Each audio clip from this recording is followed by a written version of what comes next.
Finalement, la maltraitance, elle n'est pas forcément qu'éclatante, ni le coût qu'on peut recevoir, qui peut davantage caractériser la maltraitance.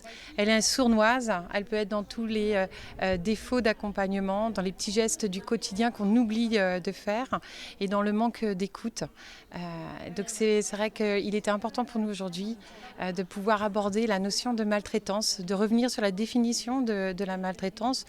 Puis surtout, en parlant de maltraitance, de remarquer à quel point on est bien traitant au quotidien dans l'accompagnement de nos aînés.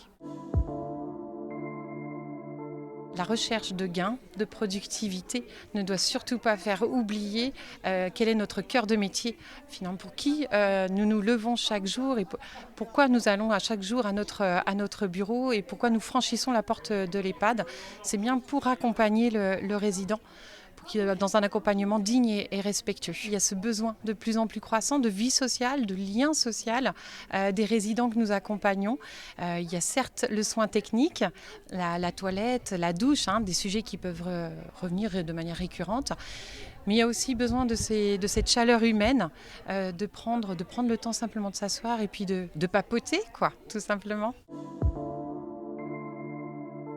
Nos conditions de travail, avec les tensions en ressources humaines que nous traversons actuellement, finalement viennent pointer du doigt toutes ces petites maltraitances ou tous ces défauts et ce manque d'attention lié finalement à un chronomètre que nous pouvons avoir dans notre cerveau, là où il faudrait simplement prendre du temps. Le livre des Fossoyeurs, l'affaire Orpea, a re-questionné nos pratiques, nous, dans nos directions. Peut-être devons-nous davantage partager sur nos quotidiens, nos difficultés, mais aussi sur ce qui est positif pour créer ce partenariat avec les familles et les résidents.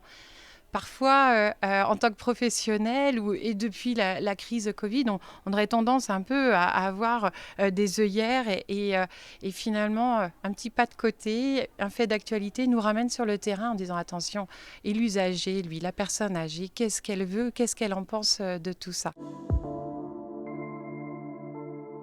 Nous avons cette culture, nous, je pense particulière en Vendée, de pouvoir finalement s'exprimer les uns avec les autres, les usagers avec les professionnels, avec les familles. Je tiens vraiment à souligner cette volonté finalement de créer un climat de confiance, de partenariat dans l'accompagnement de nos aînés, et en Vendée plus particulièrement.